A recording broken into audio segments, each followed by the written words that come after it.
Amados hermanos, buenos días, buenas tardes, que el Señor los bendiga. Estamos contentos por su presencia. Queremos decirle a todos los hermanos que les agradecemos sus oraciones, su cooperación y que compartan este mensaje, compártanlo con otras personas para que mucha gente los pueda ver. El tema de hoy está basado en Hebreos capítulo 12. Quiero que me acompañen, por favor, en Hebreos capítulo 12, versículos del 1 al 4. La pasión de Cristo. Hebreos capítulo 12, versos del 1 al 4. Dice la palabra de Dios de esta manera: Por tanto nosotros también, teniendo en derredor nuestro tan grande nube de testigos, despojémonos de todo peso y del pecado que nos asedia, y corramos con paciencia la carrera que tenemos por delante, puestos los ojos en Jesús, el autor y consumador de la fe, el cual por el gozo puesto delante de él sufrió la cruz, menospreciando el oprobio, y se sentó a la diestra del trono de Dios.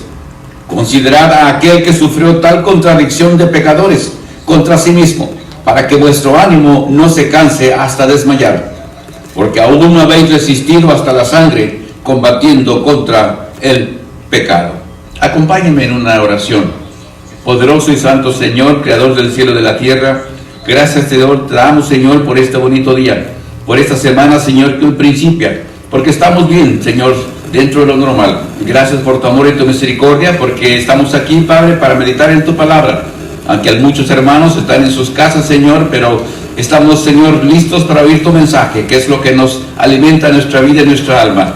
Ayúdame, Señor, para que sea el Espíritu Santo el verdadero Maestro, y que podamos, Señor, pues comunicar este mensaje para mucha gente que lo necesita. Pedimos perdón por nuestros pecados y todas estas cosas las pedimos en el santo y bendito nombre de Cristo Jesús. Amén. Este es el tema que vamos a ver hoy con la ayuda de Dios, la pasión de Cristo. Uno diría, la pasión de Cristo o el asesinato de Cristo. La vida nos enseña a veces grandes lecciones, y una de las lecciones que aprendemos aquí en este momento es de que el hombre, cuando tiene tanta maldad, va mucho más allá en el castigo o en la venganza. La Biblia nos enseña, hermanos, de que Cristo fue un hombre que hizo el bien en todo momento. Sin embargo, el hombre le pagó de una manera equivocada. Todos, hermanos, amigos, todos los habitantes de esta tierra, de una forma u otra estamos conectados a la muerte de Cristo, ya sea para bien o para mal. Los ricos, los pobres, los cobardes, los valientes, los sabios, los insensatos, los pobres, los débiles, todos de una manera u otra estamos conectados a lo que pasó hace muchos años, aproximadamente hace unos 1987 años, pasó este suceso que cambió a la humanidad. Todos sabemos que la humanidad se divide antes de Cristo y después de Cristo. Ciertamente el nacimiento de Cristo fue algo bello y precioso, pero la crucifixión de Cristo fue algo todavía mucho más grande. Hay una cosa importante: nunca vamos a entender de veras el hecho grandioso que pasó en aquel día, en aquel Gólgota, en aquel cerro, cuando el Señor Jesús tuvo que morir por nuestros pecados. Fue un hecho maravilloso, grandioso, algo que nosotros no podemos explicar. Ni los grandes teólogos, ni los eruditos, ni los predicadores más elocuentes, ni los psicólogos, ni con tanta inteligencia pudiéramos describir y definir, descifrar lo que realmente sucedió en aquel día. Aún con la ayuda del Espíritu Santo, entendemos poco de esas cosas maravillosas que Dios hizo en ese día tan importante. Por las Sagradas Escrituras entendemos que todo sucedió, todo pasó. Aún cuando nosotros tenemos 4 evangelios que están narrándonos sobre lo que sucedió con la vida de Cristo, aún con esos 4 evangelistas, hay cosas que nosotros jamás vamos a entender. Muchos eventos pasaron en ese día, muchas cosas sucedieron, muchos pensamientos, muchas voluntades, muchos personajes, muchos sentimientos, muchos planes, muchas profecías se juntaron en ese día. El Señor Jesús estuvo aproximadamente 6 horas en la cruz, y esas 6 horas fueron suficientes para cambiar el destino de la humanidad. Como dije hace rato, es para bien o para mal, pero todos de una manera u otra estamos unidos a el sacrificio de nuestro Señor Jesucristo. Dice David en el Salmo capítulo 2 y versículo 1, el Salmo capítulo 2 y versículo 1 dice el salmista estas bonitas palabras. Salmo capítulo 2, dice la escritura, hermanos, de esta manera: ¿por qué se amotinan las gentes y los pueblos piensan cosas vanas? Se levantarán los reyes de la tierra y príncipes consultarán unidos contra Jehová y contra su ungido, diciendo: rompamos sus ligaduras y echemos de nosotros sus cuerdas. Todo el mundo estaba en contra de Cristo. Todas las personas creían que él era simplemente un hombre falso, un impostor.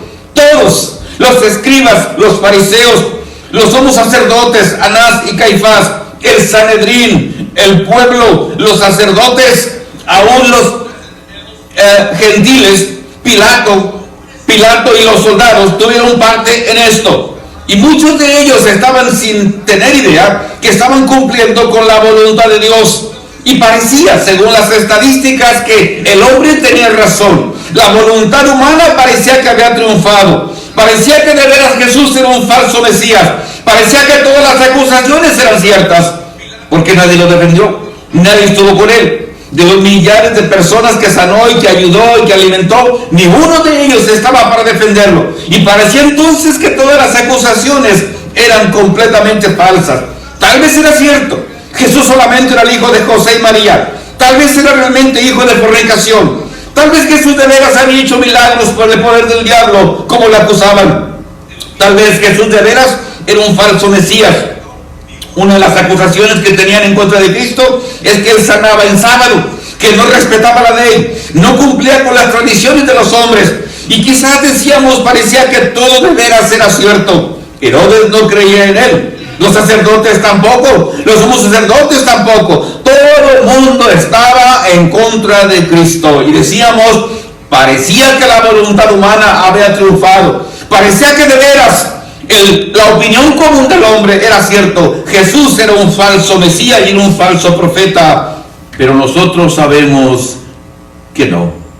Era la voluntad soberana de Dios que se estaba cumpliendo. Específicamente en esas 6 últimas horas cuando Él está en la cruz. Era el plan de Dios. Era la voluntad soberana de Dios. Recuerden que nosotros tenemos que entender esto, que Dios es el que está en control, no es el hombre. Dios es el que gobierna desde los cielos y la tierra, y lo que sucede en esta tierra y en los otros planetas es por la voluntad de Dios. En el libro de Corintios capítulo 1, el apóstol Pablo nos dice unas cosas interesantes que quizás se pueden aplicar a lo que estamos viendo. Primero de Corintios capítulo 1 dice el versículo 18.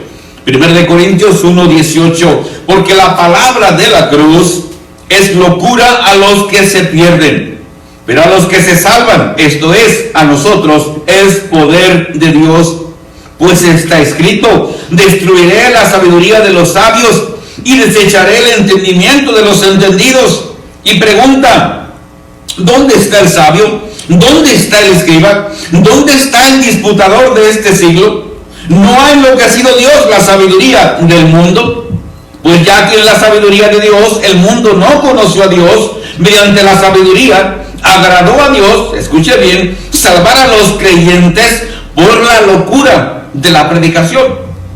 Porque los judíos piden señales y los griegos buscan sabiduría, pero nosotros predicamos a Cristo crucificado. Escuche bien, para los gentiles ciertamente tropezadero, y para los judíos ciertamente tropezadero, y para los gentiles locura. Dice el 25: porque lo insensato de Dios es más sabio que los hombres, y lo débil de Dios es más fuerte que los hombres. Verso 27: sino que lo necio del mundo escogió Dios para avergonzar a los sabios, y lo débil del mundo escogió Dios para avergonzar a la fuerte, y lo vil del mundo y lo menospreciado escogió Dios, y lo que no es, para deshacer lo que es, a fin de que nadie se jacte en su presencia. Y el apóstol termina este capítulo con el verso 31, cuando dice: para que, como está escrito, el que se gloría, gloríese en el Señor. En la cruz se ven muchas contradicciones aparentes, muchas paradojas. Por un lado, se ve el odio de la gente, la maldad, la perversidad. Y por el otro lado, el gran amor de Dios al mundo. Por un lado se ve la verdad, por otro lado se ve la mentira, por un lado se ve la luz, por el otro lado se ven las tinieblas, por un lado se ve la vergüenza y por el otro lado gloria. Lo que para Dios es poder, para el hombre es insensato. Lo que para Dios es fuerza, para el hombre es debilidad. Lo que para Dios es orgullo, para el hombre es vergüenza. Pablo lo dice: la predicación de la cruz de Cristo es una locura. Los hombres pensaban que cómo iban a creer en un ser que no se había podido defender, un ser que jamás pudo decir nada cuando lo acusaban. Sin embargo, sabemos que era, decíamos, la soberana voluntad de Dios. No podemos vivir lejos de la cruz de Cristo. Si usted es creyente o incrédulo, de todas maneras lo que pasó en la cruz hace años le afecta a usted y a mí y a su familia. Espero de corazón que todos los que estamos oyendo este mensaje, de alguna manera, para bien o para mal, pero entendamos que este suceso le va a afectar a usted por la eternidad. Usted recuerda a aquel señor que hacía películas, Mel Gibson, hizo una película sobre la pasión del Cristo. Y esto fue una de las películas que quizás, a mi ver, más cercanas a la realidad. La gente hace películas, incluso hace representaciones de lo que pasó a Cristo. Las personas cargan su cruz, les dan ciertos latigazos, pero es una parodia. Es solamente una representación superficial. Lo que realmente sufrió nuestro Señor Jesucristo fue lo que quizás más cercano a que este Señor en su película presentó acerca de Cristo. Él sufrió terriblemente por nosotros. Decíamos ahorita que en esas 6 horas fueron los sufrimientos más grandes de Cristo, físicamente, moralmente y espiritualmente. La crucifixión de Cristo, recordemos una cosa, ya había principiado en el Edén. El libro de Génesis capítulo 3 y versículo 15, todos sabemos que cuando el hombre desobedeció a Dios, Dios le dio una promesa que vendría un Salvador. Génesis 3:15 dice la palabra de Dios: y pondré enemistad entre ti y la mujer, y entre tu simiente y la simiente suya. Esta te herirá en la cabeza, y tú le herirás en el calcañar. Dios ya estaba estableciendo que vendría un día en que 2 fuerzas se unirían: la simiente de la mujer y la simiente del diablo, pero que una heriría a otra en el calcañar y la otra en la cabeza. El diablo hiere a Jesús en el calcañar cuando lo lleva a la muerte, pero Jesús hiere a la serpiente en la cabeza cuando resucita. Entonces podemos decir que la resurrección de Cristo, los sufrimientos de Cristo ya estaban escritos, ya habían sido formulados desde antes de la fundación del mundo. Pablo en 1 Corintios capítulo 1 dice estos versículos. 1 Corintios capítulo 1 versículo 3 dice el apóstol Pablo: gracias doy a mi Dios siempre por vosotros, por la gracia de Dios que es en Cristo Jesús, porque en todas las cosas fuisteis enriquecidos en él, en toda palabra y en toda ciencia. Perdón, discúlpenme, voy a Efesios capítulo 1, Efesios capítulo 1, me equivoqué de carta, es Efesios 1, versículo 3. Dice la escritura de esta manera, hermanos, Efesios 1, 3. Bendito sea el Dios y Padre de nuestro Señor Jesucristo, que nos bendijo con toda bendición espiritual en los lugares celestiales en Cristo. Mira el 4. Según nos escogió en él, en Cristo, antes de la fundación del mundo, para que fuésemos santos y sin mancha delante de él. Ya Dios nos había escogido antes de hacernos. Ya Dios sabía, porque él es omnisciente, que el hombre iba a pecar, que el diablo lo iba a hacer caer. Y Dios ya tenía el plan perfecto: salvarnos a través de su Hijo amado. La carta de Pedro también nos recuerda lo mismo. En la primera carta de Pedro, capítulo 1, dice el versículo 2, 1 de Pedro 1, 2, elegidos según la presciencia de Dios Padre en santificación del Espíritu, para obedecer y ser rociados con la sangre de Cristo, gracia y paz os sean multiplicadas. ¡Qué maravilla! Dios ya lo había planeado. según la presencia de Dios, según el conocimiento de Dios, ya nos había escogido desde antes de la fundación del mundo para ser rociados con la sangre de Cristo. Entonces entendemos que lo que pasó en el Gólgota en aquel entonces no fue obra del hombre, no fue obra del diablo, no fue obra de los líderes religiosos, fue obra de Dios. La humanidad estaba en pecado y la humanidad necesitaba salvación. El hombre había llegado a su máxima expresión. El hombre necesitaba un salvador. El hombre estaba en pecado, tanto los judíos como los gentiles. Pablo lo dice de una manera muy bonita en Romanos capítulo 5, dice el versículo 6, Romanos 5, 6, porque Cristo, cuando aún éramos débiles, a su tiempo murió por los impíos. Ciertamente, apenas morirá alguno por un justo. Dice, con todo, pudiera ser que alguno osara morir por el bueno. Verso 8, mas Dios muestra su amor para con nosotros, en que siendo, dice, aún pecadores, Cristo murió por nosotros. No merecíamos la salvación. El mismo capítulo 5 de Romanos, verso 21 dice, para que así como el pecado reinó para muerte, así también la gracia reinase por la justicia para vida eterna, mediante Jesucristo, Señor nuestro. A más pecado, más gracia. A más pecado, más misericordia, más compasión. Era el plan de Dios que el hombre fuera salvo a través del sacrificio de Cristo. Hay tres grupos de personas que están envueltas en estos sucesos. Una es el pueblo inocente. Algunos quizás estaban conscientes, pero otros no. Fueron convencidos por Anás y Caifás a que pidieran a Pilato que crucificara a Jesús. Ellos iban con inocencia. Ellos iban sin pensar quizás las consecuencias de lo que iban a hacer. El otro grupo es Anás y Caifás, el Sanedrín, los escribas y los fariseos. Ellos eran los maestros, ellos eran los líderes, ellos eran los guías del pueblo, pero tenían mucha perversidad. Pero el otro grupo son los gentiles, Pilato y los soldados romanos. Ellos también tienen mucha maldad. Son expertos en el sacrificio, son expertos en el suplicio, expertos en el sufrimiento. Y estos tres grupos de personas, el Señor Jesús los va a encontrar. Vamos a leer, por favor, en Mateo 27, cómo el Señor Jesús se enfrentó a estas personas de una manera, hermanos, tan especial.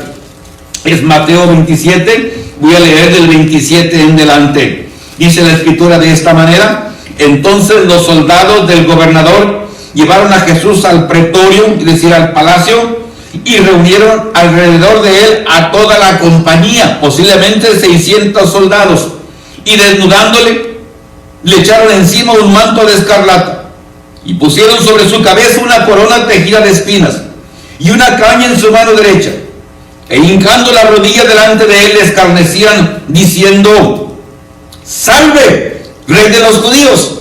Y escupiéndole, tomaban la caña y le golpeaban en la cabeza. Después de haberle escarnecido, le quitaron el manto, le pusieron sus vestidos y le llevaron para crucificarle. Si esto hacían los gentiles, era porque estaba escrito por Dios.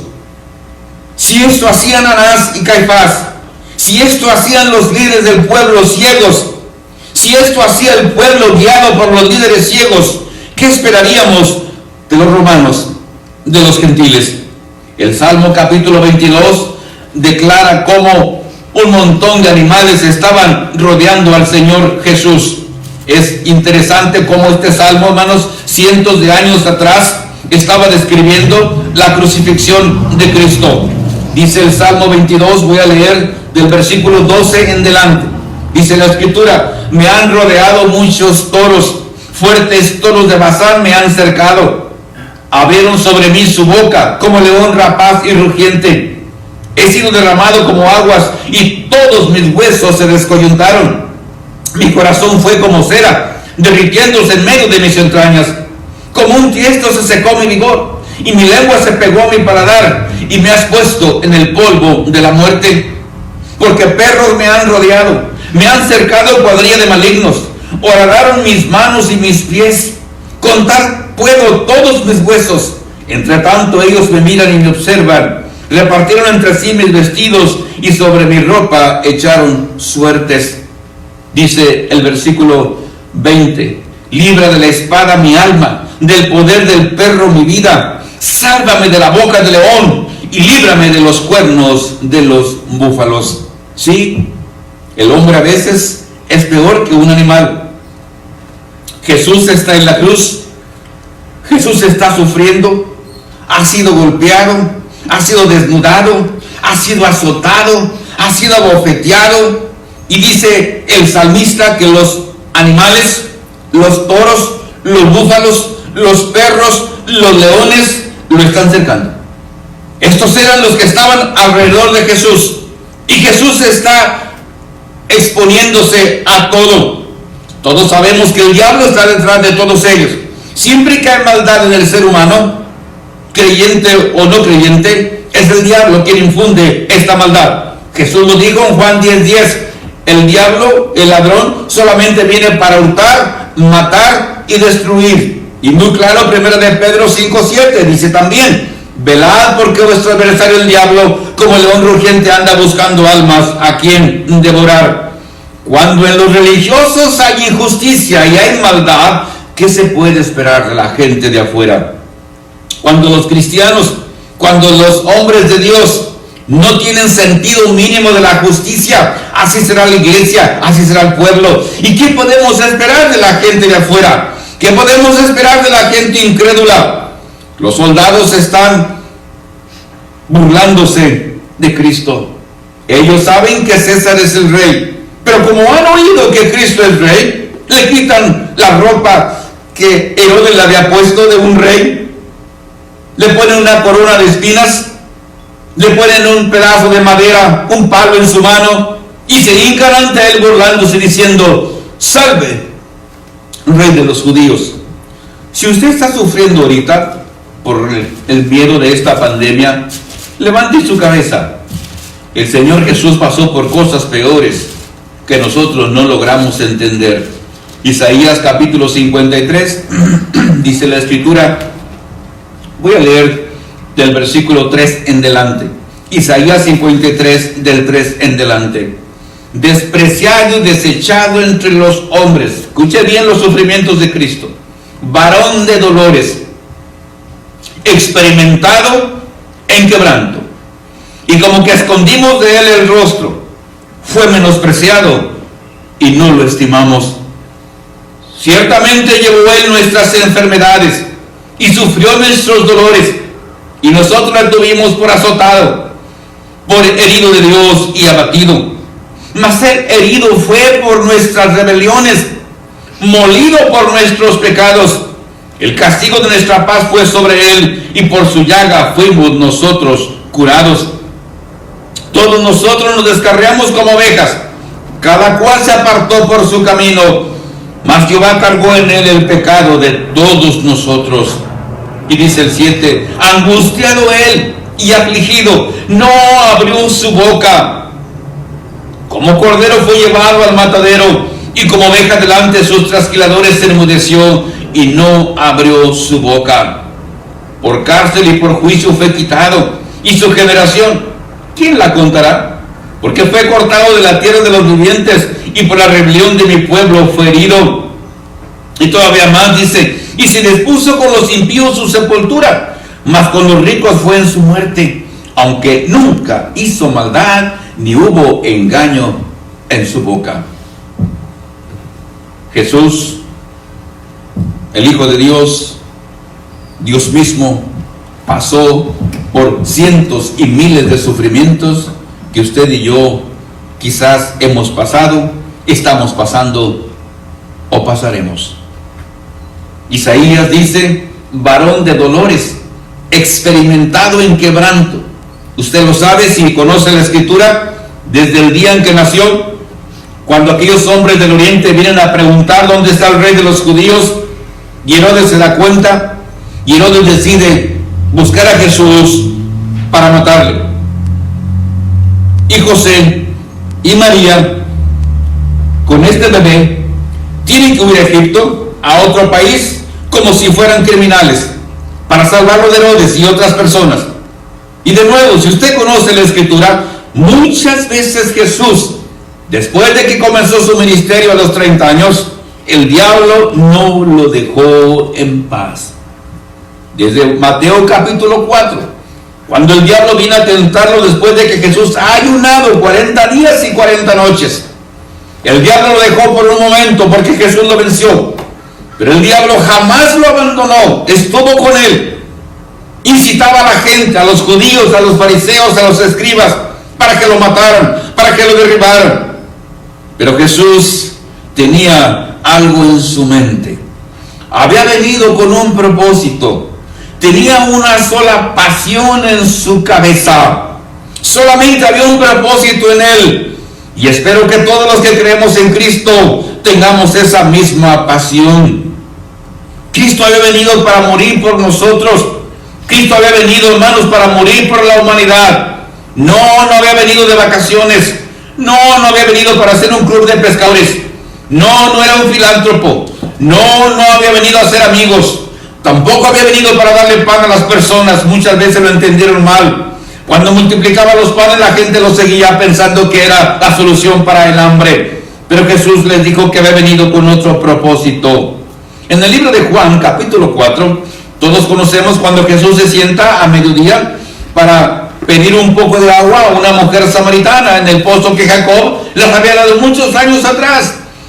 Y cuando Jesús comienza a platicar con esta mujer, sus apóstoles llegan trayendo la comida de donde habían ido a buscarla. Pero dice el versículo 31 de Juan 4: entre tanto los discípulos le rogaban diciendo: Rabí, come.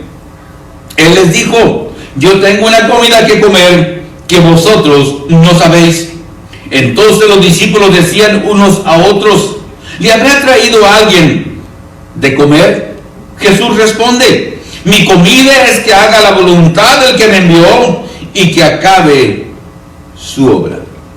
Jesús sabía que el tiempo era corto. Jesús sabía que no iba a durar mucho tiempo en este mundo. Él sí sabía cuándo iba a morir. Él sí sabía que pronto las tinieblas iban a llegar.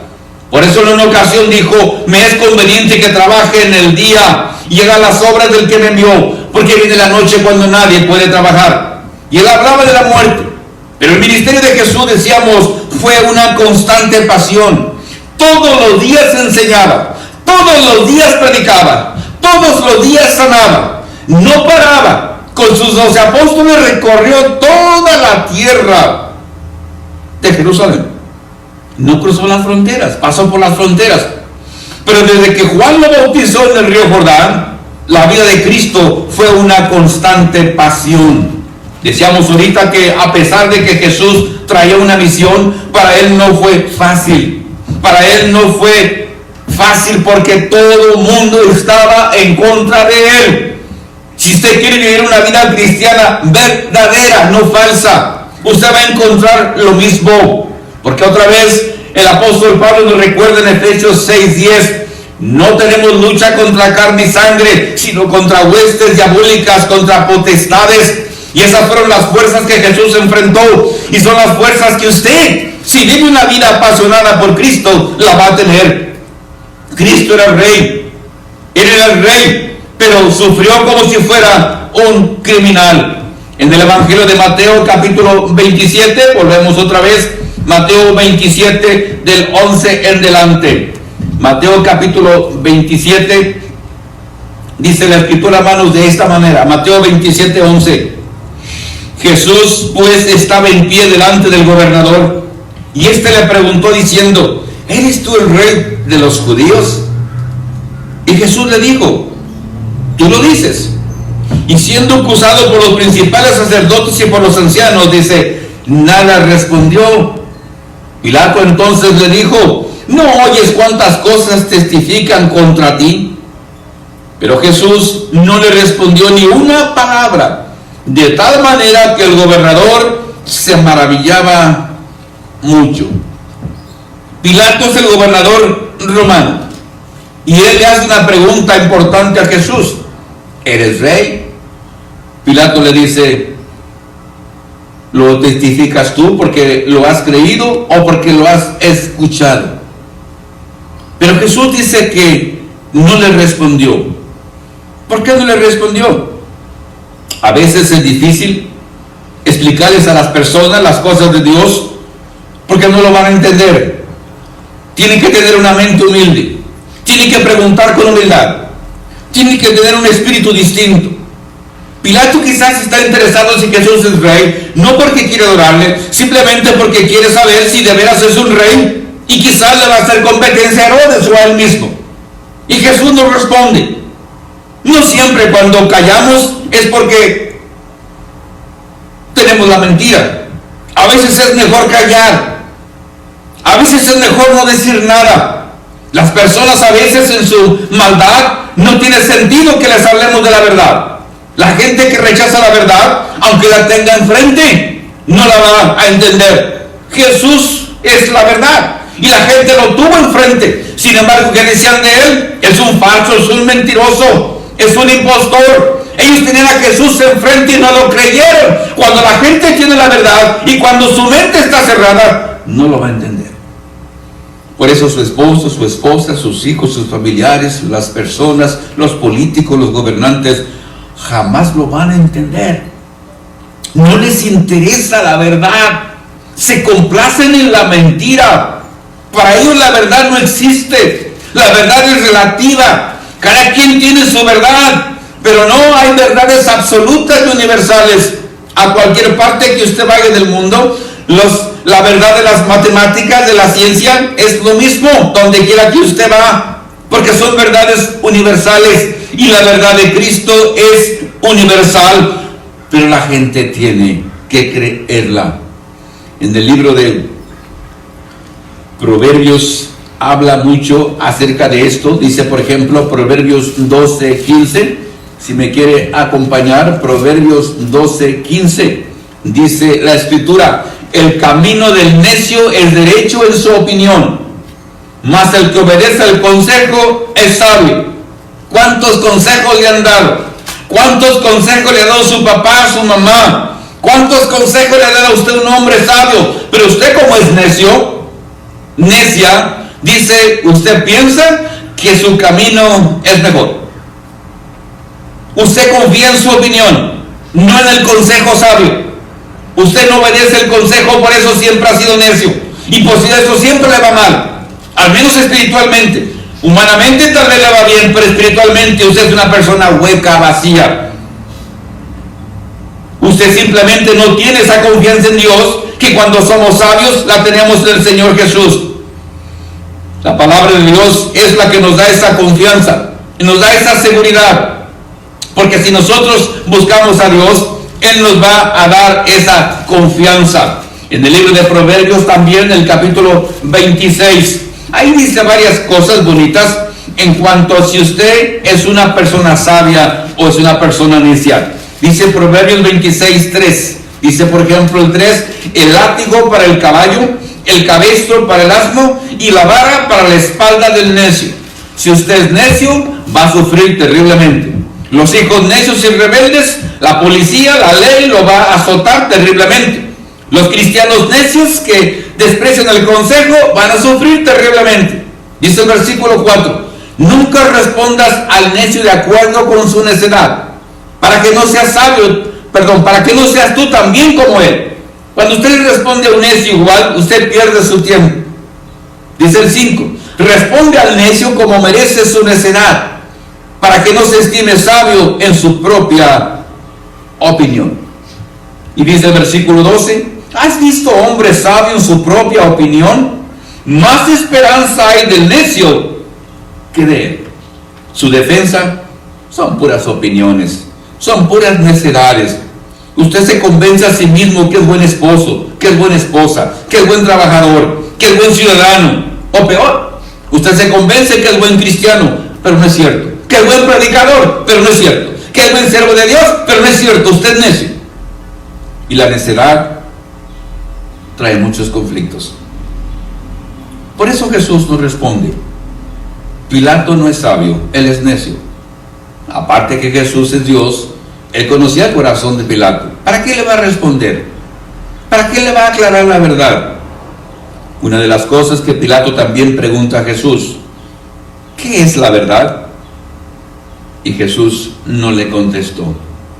Cuando la gente anda interesada en la verdad, la gente la busca, pregunta, no importa dónde tenga que ir, no importa el sacrificio que tenga que hacer.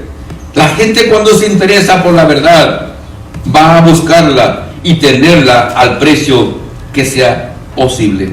Dice Proverbios 27:4. Dice Proverbios 27:4.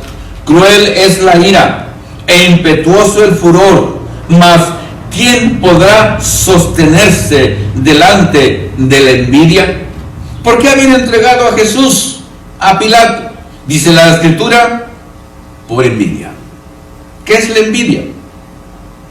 Es como un cáncer, es algo que corroe el alma. La Biblia nos previene acerca de la envidia. En el libro de Job, capítulo 5, si me quiere acompañar también, Job, capítulo 5. Dice versículos 1 y 2. Job, capítulo 5, versos 1 y 2. Dice: ahora pues, da voces. ¿Habrá quien te responda? ¿Y a cuál de los santos te volverás? Es cierto que al necio lo mata la ira, y al codicioso lo consume la envidia. La envidia es aquella persona que ve el éxito de otros y no lo quiere. Ve la belleza en otras personas y no la acepta. Ve la verdad de otras personas también y la rechaza. El envidioso quiere estar siempre pensando que es mejor que los demás, que usted es más sabio, que es más inteligente que los demás. A usted no le gusta el triunfo de otros, no le gusta la prosperidad de otros cristianos. Usted trata de bajarlos, trata de deshacerlos, como Anás y Caifás estaban haciendo con Cristo. Cristo tenía éxito, la gente lo seguía, miles de personas lo seguían, lo escuchaban. Cuando entra a Jerusalén, miles la siguen, tienden sus ropas en el suelo. ¿Qué hubieran dado Anás y Caifás porque el pueblo hiciera por ellos esto? Ellos no lo tenían. Por eso sentían envidia en contra de Cristo. Y Pilato se lo dijo a Jesús: sabes que tu pueblo te entregó a ti, sé por envidia. Pablo era un hombre exitoso, pero muchos tenían envidia de Pablo. Muchos predicadores o apóstoles falsos le tenían mucha envidia. Ellos trataban de desprestigiar a Pablo, porque Pablo era un hombre trabajador, era un hombre activo, era un hombre como Jesús. Desde que se convirtió, su pasión era predicar la palabra. Dice 2 de Corintios capítulo 10. 2 de Corintios capítulo 10. Voy a leer desde el 12 en delante. 2 de Corintios 10, del 12 en delante. Dice la Escritura: porque no nos atrevemos a contarnos ni a compararnos con algunos que se alaban a sí mismos. Pero ellos mismos, midiéndose a sí mismos por sí mismos y comparándose consigo mismos, dice, no son juiciosos. Pero nosotros no nos gloriamos desmedidamente, sino conforme a la regla que Dios nos ha dado por medida, para llegar también hasta vosotros. Verso 14: porque no nos hemos extralimitado, como si no llegásemos hasta vosotros. Dice, pues fuimos los primeros en llegar hasta vosotros con el evangelio de Cristo. Dice el 15: no nos gloriamos desmedidamente en trabajos ajenos, sino que esperamos que conforme crezca vuestra fe, seremos muy engrandecidos entre vosotros conforme a nuestra regla. Mucha gente no quería a Pablo. Los judaizantes eran falsos. Ellos iban a donde Pablo había establecido iglesias y trataban de decir que Pablo era un falso. La gente falsa cree que todos son igual. Pablo dice, yo no me glorío en trabajos ajenos. Pablo había llegado a Corinto con mucho temor y temblor a predicar la palabra, y allí estableció la iglesia. Pero los judaizantes se gloriaban en ellos pensando que eran mejores que Pablo. Y dice Pablo, ustedes son solamente personas falsas que se miden a ustedes mismos. Y dice Pablo, yo no me glorío en trabajos ajenos. La gente envidiosa siempre se está gloriando en los trabajos ajenos, porque no son capaces de tener su propio trabajo. La Biblia entonces nos enseña la maldad de los seres humanos. Pilato el gobernante romano. Tenía temor de Jesús. Muchas veces había examinado a Jesús y lo había encontrado inocente. Su propia esposa le mandó decir: no tenga nada que ver con ese justo. Pilato estaba acorralado. Nunca había tenido Pilato un preso como Jesús. Él era la autoridad. Él era el rey. Pero Pilato estaba en un problema. Mucha gente en la iglesia está con ese mismo problema. No saben qué hacer. Si aceptar a Jesús o aceptar al mundo. Si rechazar a Jesús o rechazar al mundo. Y la gente tiene que hacer una decisión. Pilato es el tipo de personas que él quería conservar su trabajo. No quería que las personas lo pusieran en mal con el emperador. Y Pilato sabe que Jesús es inocente. Pilato cede la presión de las personas. ¿Se acuerda de Aarón, el hermano de Moisés? Cuando Moisés está en el cerro y tardó 40 días y el pueblo dijo a Aarón: tu hermano ya no va a regresar. Por favor, haznos dioses. Y Aarón cedió ante la presión y les hizo un becerro de oro. Y muy temprano el siguiente día comenzaron a adorarlo y decirle: estos son los dioses que nos sacaron de Egipto. Muchos predicadores y mucha gente cede a la presión de las demás personas. Ellos, en vez de obedecer a Dios como el rey, ceden a la presión de la gente, cambian las enseñanzas, cambian la doctrina y prefieren quedar bien con las personas que quedar bien con Cristo. Pero Pablo dice a los Gálatas: yo prefiero quedar bien con Cristo y no quedar bien con ustedes, con la iglesia. Porque Pablo lo dice muy claro: si quedara bien con ustedes, con la iglesia, ya no sería siervo de Dios. Pilato es un hombre que está en una encrucijada. Está luchando entre él y su conciencia, entre la verdad y la mentira. Es un hombre poderoso, es un hombre astuto, pero él quiere salvar su trabajo. Dice, por ejemplo, en Juan 19, voy a leer para ustedes Juan 19, versículo 7. Dice Juan 19, 7. Los judíos le respondieron: nosotros tenemos una ley, y según nuestra ley debe morir, porque se hizo a sí mismo hijo de Dios. Mire, hermanos, verso 8. Cuando Pilato oyó decir esto, tuvo más miedo. Él pensaba que Jesús era solamente un hombre, pero los otros le han dicho: él es el Hijo de Dios, o al menos se dijo Hijo de Dios, y le entró más temor. Es la cuarta vez que Pilato interroga a Jesús y lo encuentra inocente. Y es el verso 9: y entró otra vez en el pretorio y dijo a Jesús: ¿de dónde eres?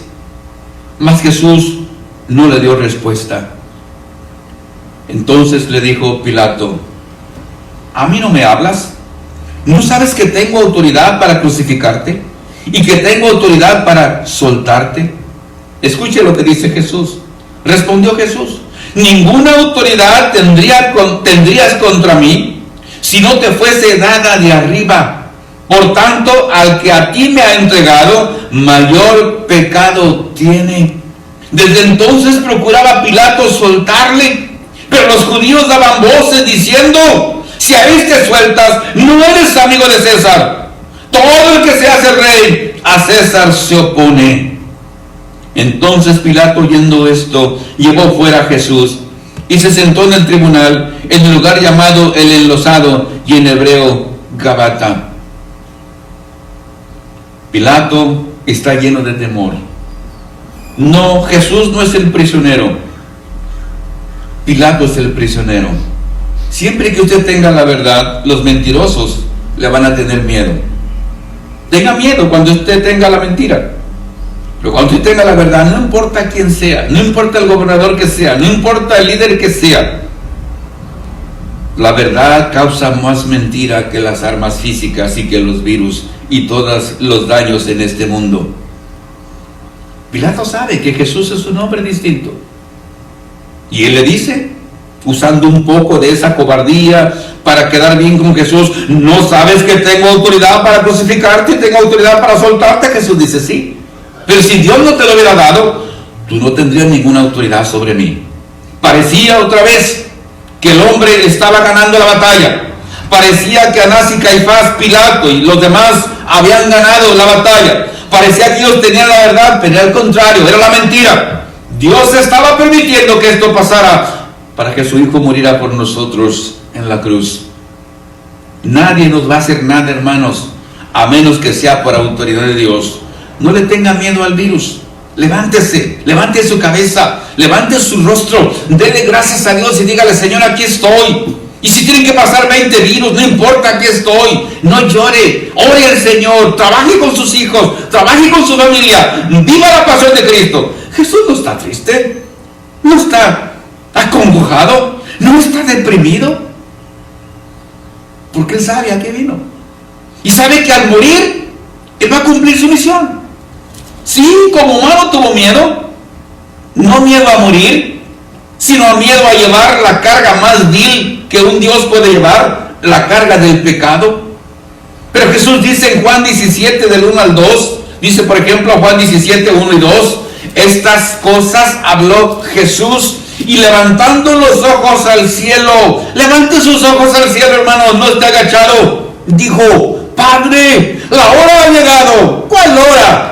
Glorifica a tu Hijo para que también tu Hijo te glorifique a ti. Como le has dado potestad sobre toda la carne, para que dé vida eterna a todos los que le diste. Y esta es la vida eterna, que te conozcan a ti, el único Dios verdadero, y a Jesucristo, a quien has enviado. Yo te he glorificado en la tierra, y he acabado la obra que me diste que hicieses. Ahora pues, Padre, mire las palabras de Jesús: glorifícame tú al lado tuyo con aquella gloria que tuve contigo antes que el mundo fuese. He manifestado tu nombre a los hombres que del mundo me distes, tuyos eran y me los distes, y han guardado tu palabra. ¿Sabe qué está diciendo Jesús? Padre, llegó el momento final. Llegó el momento de morir por la humanidad. ¿Te acuerdas, Padre, el plan que hicimos antes de la fundación del mundo? Que tenían que venir para morir por esta humanidad perversa. Por esos que estaban pidiendo a Pilato que me crucifiquen. Por esos líderes ciegos, enfermos. Por ese pueblo enfermo. Por esa gente que está engañada por el diablo. Padre, ahora es el momento. Glorifícame. Para Jesús la muerte no era una derrota. Para muchas gentes la muerte es derrota. Perder el trabajo es derrota. No tener dinero es derrota. Eso no es derrota. Perder la vida sin Cristo es derrota. Y Cristo está diciendo: ese es el momento especial. Él siempre habló de la hora, la hora, la hora, la hora. Y no está hablando de 60 minutos. Mi hora no ha llegado. Mi hora no ha llegado. Mi hora no ha llegado. Jesús estaba hablando del momento en que tenía que morir en la cruz. La pasión de Cristo lo llevó a cumplir con gozo su misión. Recuerda el pasaje que leímos al principio, Hebreos capítulo 12. Vamos otra vez a él. Dice Hebreos capítulo 12: por tanto nosotros también, teniendo en derredor nuestro tan grande nube de testigos, despojémonos de todo peso y del pecado que nos asedia, y corramos con paciencia la carrera que tenemos por delante. Puestos los ojos, escuche bien, en Jesús, el autor y consumador de la fe, el cual por el gozo puesto delante de él sufrió la cruz, menospreciando el oprobio, y se sentó a la diestra del trono de Dios. Considerad a aquel que sufrió, escuche bien, tal contradicción de pecadores contra sí mismo, para que nuestro ánimo no se canse hasta desmayar, porque aún no habéis resistido hasta la sangre, combatiendo contra el pecado. ¿Ya dejó de correr, hermano? ¿Ya dejó de poner sus ojos en Cristo? Se va a morir, va a perder la pasión. Pongamos nuestros ojos en Cristo, el autor, dice, y consumador de la fe. Fíjese bien lo que dice. Es el único pasaje en toda la Biblia que aclara esto: que Cristo fue a la cruz con gozo. ¿Por qué? porque Él sabía que a través de ese sacrificio usted y yo tendríamos salvación. Romanos 8, 28, acuérdense, sabemos que los que aman a Dios, todas las cosas les ayudan a bien. Y dice, esto es, los que conforme a su propósito son llamados. El modelo para nosotros a seguir no es su esposo, no es su esposa, no es el predicador, no es la hermana, no es el hermano, no es el gobernante, no es el político. El modelo a seguir es Cristo. Y si usted dice que es cristiano y está siguiendo a Cristo, debe ir a la muerte con gozo. Dice que Jesús menospreció lo oprobio, las burlas, las acechanzas, los golpes, las escupidas, la corona de espinas. Dice, Él lo menospreció. No puso su mente en eso. Puso su mente en el gozo cuando usted y yo estaríamos en la iglesia. Y sobre todo cuando estemos en el cielo con Él. Cuando usted se enfoca demasiado en sus tristezas, sus problemas, está siendo demasiado egoísta. No piense en usted, piense en los demás. Dios no lo trajo a usted para ser el rey del mundo, para ser el centro del universo. No, la tierra no gira alrededor de usted. Usted solamente es un siervo de Dios, una sierva de Dios. Y si piensa como Cristo, entonces menosprecie lo oprobio, las burlas, las acechanzas, las falsedades, y vaya con gozo a la cruz, o a su Getsemaní, o a la muerte. Pero dice muy claro, piensen en Jesús, que sufrió tal contradicción de pecadores. Él era Dios, era inocente, era puro, nunca pecó. Usted y yo sí pecamos, y a veces sufrimos por nuestras maldades, por nuestros pecados, por nuestros hierros, pero Jesús no. Pero Él sufrió como si hubiera sido un criminal. ¿Y por qué sufrió? Para que usted y yo tengamos esperanza, que podemos vencer, para que vuestro ánimo no se canse hasta desmayar. No desmaye, hermano, no desmaye. Lo que viene más tarde es lo mejor. Es importante entender, hermanos, que en estos momentos que estamos pasando de angustia, mucha gente tiene miedo, mucha gente está triste, pero tenemos que pensar que Dios nos trajo a esta tierra con un propósito. Quiero terminar con estas palabras. ¿Cómo anda su pasión por Cristo? ¿Es usted una persona apasionada? La gente se apasiona por muchas cosas. Por el trabajo, por el ejercicio, por la política, por los deportes, por la música o por el pecado. La gente se apasiona, es capaz de pelearse por cosas triviales que no tienen importancia. Un torero, aunque en muchos lugares han prohibido las corridas de toros, pero un torero no está pensando en la muerte, no está pensando en las heridas, en que ese animal lo puede levantar como si fuera de trapo, traspasar sus intestinos, su estómago, y puede ir a la sala de emergencia y morirse. Él no está pensando en eso. Él está pensando en la gloria. Él está pensando cuando la gente lo vea que ha triunfado, que ha hecho bien su faena, y lo sacan en hombros de la plaza de toros. Él está pensando en la gloria, no está pensando en la derrota.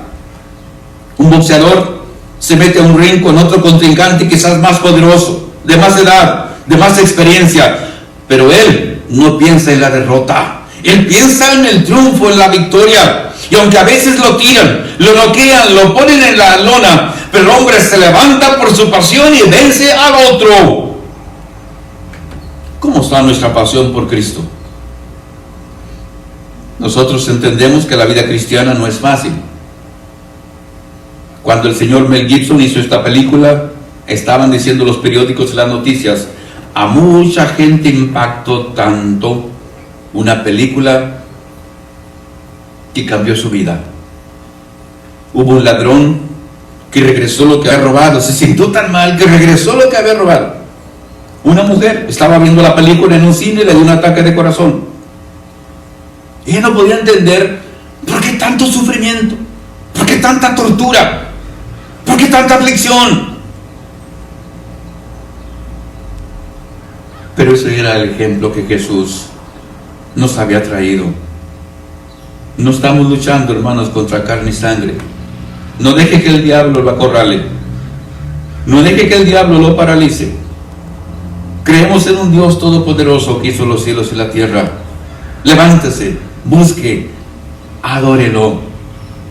Como cristiano, ¿usted ha perdido la pasión por Cristo? ¿Usted ha perdido ese amor por Cristo? Acuérdense, la otra vez leímos Apocalipsis 2, 1 al 4, cuando Dios le dice a la iglesia de Éfeso: has hecho muchas cosas, haces muchas cosas, eres parte de las actividades, eres persona activa en la iglesia, dice Dios, pero solamente tengo una cosa contra ti, que has dejado, dice, tu primer amor. No dice que no tenía amor, pero sí dice que había dejado su primer amor. Muchos cristianos, cuando se bautizaron, tenían un amor especial por la iglesia.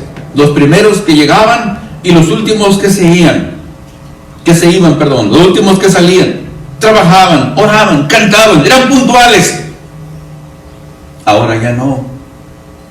Sí vienen, sí cantan, sí predican, pero han perdido su primer amor. Y Dios le dice a la iglesia, estoy leyendo Apocalipsis 2, 5, recuerda por tanto de dónde has caído y arrepiéntete y haz las primeras obras, pues si no, vendré pronto a ti y quitaré tu candelero de su lugar, si no te hubieres arrepentido. Uno dice, Dios nos va a castigar porque no le amamos como amamos al principio. Dice Dios, sí, si no te arrepientes. Él está previniendo a la iglesia, haces todo, pero has perdido tu primer pasión. Pero dice Dios, te doy una oportunidad, arrepiéntete. Hermano, usted que se ha ido de la iglesia, usted que se ha alejado de Dios, regrese porque Cristo viene pronto. Muchas personas, decíamos, han perdido su pasión por Cristo. No deje, hermano, que nada ni nadie lo detenga. Va a haber muchas oposiciones. El diablo va a luchar en contra de usted. Pero como dice la Escritura, ponga sus ojos en Cristo. Vamos a poner un cantito que quiero que usted lo escuche. Y a la vez voy a hacerle una invitación. Para usted que es cristiano, o para usted también que no es cristiano, espero que este mensaje le toque en su corazón. El diablo es astuto, no quiere que usted y yo vayamos al cielo. Él no quiere que yo vaya al cielo. Él no quiere que usted vaya al cielo. Él quiere que su familia se pierda. Por eso lo ha sacado. Por eso sus hijos andan mal. Hay muchos padres que ya han abandonado a Dios. Y sus hijos también lo han abandonado. Usted, hermano, que anda fuera de la iglesia, regrese, pídale perdón a Dios. Como el hijo pródigo, dígale: Señor, he pecado contra el cielo y contra ti. Ya no soy digno de ser llamado tu hijo. Y Dios va a hacer una gran fiesta en el cielo, porque Dios lo ama. Y aunque a veces nosotros le hemos abandonado, le hemos dejado, pero el amor de Dios es eterno, no cambia, no varía, al contrario, Él quiere rescatarlo, Él quiere llevarlo al cielo. Si tiene dudas, si tiene temor, acérquese a la iglesia. Aquí nos reunimos en el 880 de la East Collins, en la ciudad de Oxnard o en el río. Pero acérquese a una iglesia, pida a Dios en oración, lea la Biblia, siente esa tristeza, piense que Jesús murió por usted. No murió por la gente de los judíos de aquellos tiempos, murió por usted y por mí. Y si usted no se arrepiente, todavía lo estamos crucificando, todavía lo estamos escupiendo, todavía lo estamos clavando en la cruz, todavía nos estamos burlando de Él porque usted tiene su corazón duro. Pero si usted entrega su vida a Cristo, el Señor Jesús lo va a recibir con los brazos abiertos. Segunda de Corintios 6, del 1 al 2, dice la Escritura que hoy es el día de salvación. El apóstol Pablo dice: así pues, nosotros, como colaboradores suyos, os exhortamos también a que no recibáis en vano la gracia de Dios, porque dice: en tiempo aceptable te he oído, y en día de salvación te he socorrido. Y aquí ahora el tiempo aceptable, y aquí ahora el día de salvación. Si usted necesita la salvación, venga, aquí hay agua, lo podemos bautizar hoy para perdón de pecados. Gracias, hermanos, por su atención. Les pido por favor que nos levantemos, que no perdamos la fe. Tenemos a un Dios todopoderoso que está con nosotros y nos va a llevar un día al cielo. Pero recuérdese tenemos que conservar la pasión por Cristo, porque al perder la pasión, perdemos nuestro celo, nuestro amor por Dios, y eso no lo podemos perder. Gracias a ustedes, gracias por sus oraciones. Seguimos adelante, hermanos, con la ayuda de Dios. Que el Señor los bendiga.